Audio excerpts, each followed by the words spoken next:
स्वागत है आपका हमारे चैनल में जिसका नाम डिवाइन इम्यूनिटी है।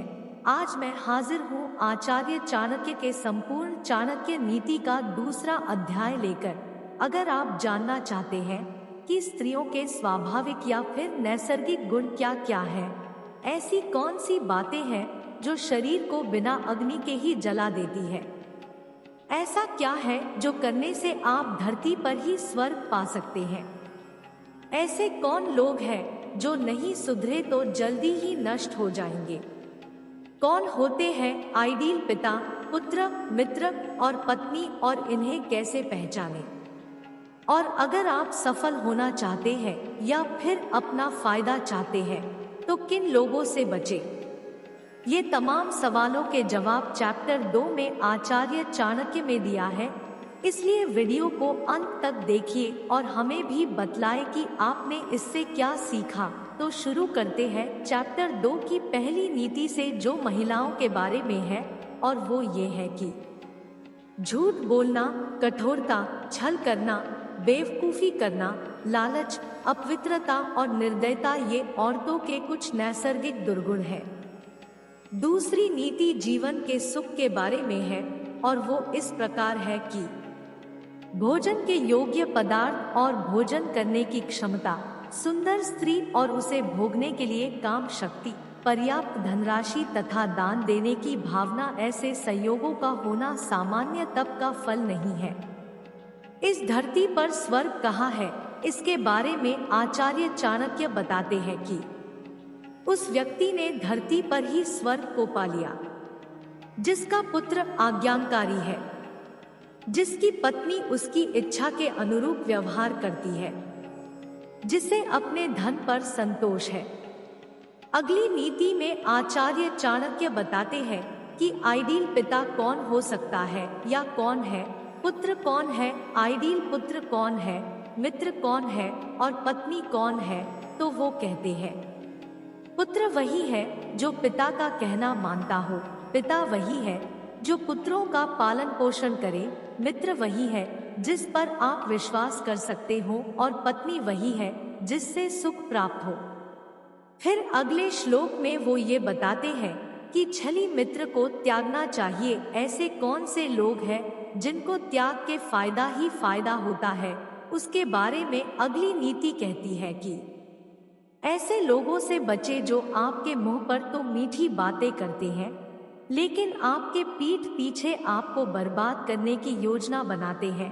ऐसा करने वाले तो उस विष के घड़े के समान है जिसकी ऊपरी सतह दूध से भरी है। फिर मित्रता से ही अगली नीति है और वो ये कहती है कि एक बुरे मित्र पर तो कभी विश्वास ना करें, एक अच्छे मित्र पर भी विश्वास ना करें, क्योंकि यदि ऐसे लोग आपसे रुष्ट होते हैं तो आपके सभी राज से पर्दा खोल देंगे। अगली नीति अपनी मन की भावों को, अपनी आइडियाज को आपको अपने मन में रखना चाहिए या फिर उन्हें सबको बताते फिरते रहना चाहिए, उसके बारे में है। आचार्य चाणक्य कहते हैं कि मन में सोचे हुए कार्य को किसी के सामने प्रकट न करे बल्कि मनन पूर्वक उसकी सुरक्षा करते हुए उसे कार्य में परिणत कर दे, मतलब कार्य में बदल दे। तो इस श्लोक का सार ये निकलता है कि जो भी आइडियाज है या जो भी मन में प्लानिंग कर रहे हैं उसको तब तक नहीं बताएं जब तक कि वो काम हो नहीं जाता। अगली नीति भी कुछ गुणों की चर्चा करती है जो बताती है क्या हमारे लिए दुखदाई होता है।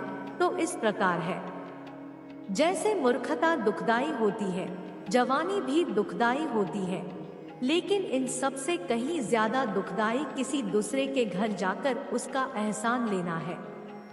उसी तरह अगली नीति में आचार्य चाणक्य बताते हैं कि सज्जन पुरुषों का कहाँ ठिकाना होता है, वो कहाँ हो सकते हैं, कहाँ नहीं हो सकते हैं, जो हमने बचपन में भी पढ़ा था, जो इस प्रकार है। जैसे हर पर्वत पर माणिक्य नहीं होते, हर हाथी के सर पर मणि नहीं होता, सज्जन पुरुष भी हर जगह नहीं होते और हर वन में चंदन के वृक्ष भी नहीं होते हैं। अगली नीति कहती है कि बुद्धिमान पिता को अपने पुत्रों को शुभ गुणों की सीख देनी चाहिए, क्योंकि नीतिज्ञ और ज्ञानी व्यक्तियों की ही कुल में पूजा होती है। और फिर इसी को आगे बढ़ाते हुए वो कहते हैं, जो माता पिता अपने बच्चों को शिक्षा नहीं देते हैं वो तो बच्चों के शत्रु के समान है, क्योंकि वे विद्याहीन बालक विद्वानों की सभा में वैसे ही तिरस्कृत किए जाते हैं जैसे हंसों की सभा में बगले। जाहिर है कि आचार्य चाणक्य विद्या को बहुत महत्व देते थे, इसलिए इन नीतियों में उन्होंने साफ साफ लिखा है। फिर बच्चों के पालन पोषण से भी जुड़ी हुई कुछ नीति उन्होंने बताया है।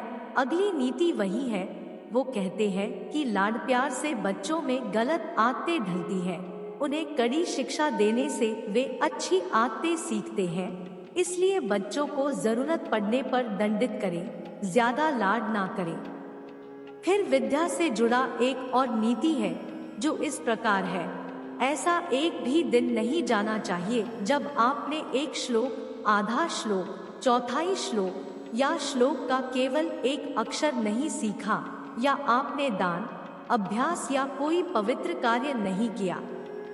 उस जमाने में पढ़ाई लिखाई तो संस्कृत के श्लोकों के द्वारा ही हुआ करता था। आज के कॉन्टेक्स्ट में हम ये कह सकते हैं कि पढ़ाई पे अपना कुछ समय हर दिन बिताना ही चाहिए, चाहे वो एक चैप्टर हो, थोड़ा सा एक पैराग्राफ ही हो, जितना हो सके कम से कम या अधिक से अधिक पढ़ाई लिखाई में आपको स्पेंड करना ही चाहिए। अगले श्लोक में उन्होंने दुख की बात ही की है कि आपको वियोग कैसे मिलता है, दुख कैसे मिलता है। नीति कहती है कि पत्नी का वियोग होना, अपने ही लोगों से बेइज्जत होना, बचा हुआ ऋण, दुष्ट राजा की सेवा करना, गरीबी एवं दरिद्रों की सभा, ये 6 बातें शरीर को बिना अग्नि के ही जला देती है। जैसा हमने इंट्रोडक्शन में बताया था कि अगर आप जानना कहते हैं कि ऐसा क्या है कि जो आपको बिना अग्नि के ही यानी बिना आग के ही जला देती है, तो वो यही है। फिर हम बात करते हैं कौन जल्दी नष्ट हो जाता है, और अगर ये नहीं सुधरे तो जल्दी ही नष्ट हो जाने वाले पॉइंट का उत्तर इस नीति में है। नदी के किनारे वाले वृक्ष, दूसरे व्यक्ति के घर में जाने अथवा रहने वाली स्त्री एवं बिना मंत्रियों का राजाए सब निश्चय ही शीघ्र नष्ट हो जाते हैं। अगली नीति में आचार्य चाणक्य ने बताया है कि हमारा स्ट्रेंथ क्या क्या है। समाज के लोगों के बारे में उन्होंने बताया है कि एक ब्राह्मण का बल तेज और विद्या है, एक राजा का बल उसकी सेना में है, एक वैश्य का बल उसकी दौलत में है तथा एक शूद्र का बल उसकी सेवा परायणता में है। फिर अगली नीति कहती है कि वैश्या को निर्धन व्यक्ति को त्याग देना चाहिए, प्रजा को पराजित राजा को त्याग देना चाहिए, पक्षियों को फल रहित वृक्ष त्याग देना चाहिए एवं अतिथियों को भोजन करने के पश्चात मेजबान के घर से निकल जाना चाहिए। जैसे ब्राह्मण दक्षिणा मिलने के पश्चात अपने यजमानों को छोड़ देते हैं, विद्वान विद्या प्राप्ति के बाद गुरु को छोड़ जाते हैं और पशु जले हुए वन को त्याग देते हैं। फिर कौन लोग जल्दी नष्ट हो जाते हैं, उसी की बात को आगे बढ़ाते हुए कहते हैं अगली नीति में कि जो व्यक्ति दुराचारी मतलब जो गलत आचरण करता है या जो गलत काम करता है या कुदृष्टि वाले एवं बुरे स्थान पर रहने वाले मनुष्य के साथ मित्रता करता है, वह शीघ्र नष्ट हो जाता है। इस नीति से मित्रता और दोस्तों के पहचान और दोस्तों के संगति की बात भी आचार्य चाणक्य सर्टिफाई करते हैं। फिर अगली नीति जो इस चैप्टर की आखिरी नीति है, उसमें प्रेम और मित्रता किनसे करनी चाहिए उसके बारे में उन्होंने बताया है। प्रेम और मित्रता बराबर वालों में अच्छी लगती है। राजा के यहाँ नौकरी करने वाले को ही सम्मान मिलता है, व्यवसायों में वाणिज्य सबसे अच्छा है एवं उत्तम गुणों वाली स्त्री अपने घर में सुरक्षित रहती है। ये चैप्टर आपको कैसा लगा हमें कमेंट में लिखकर जरूर बताएं। लाइक और शेयर भी जरूर करें। हम बहुत ही जल्द चैप्टर 3 के श्लोकों की समरी का वीडियो प्रस्तुत करेंगे। अगर आपने हमारा चैनल सब्सक्राइब नहीं किया है तो जल्दी से सब्सक्राइब करें ताकि आपको नए पोस्ट का नोटिफिकेशन आसानी से मिल जाए। धन्यवाद।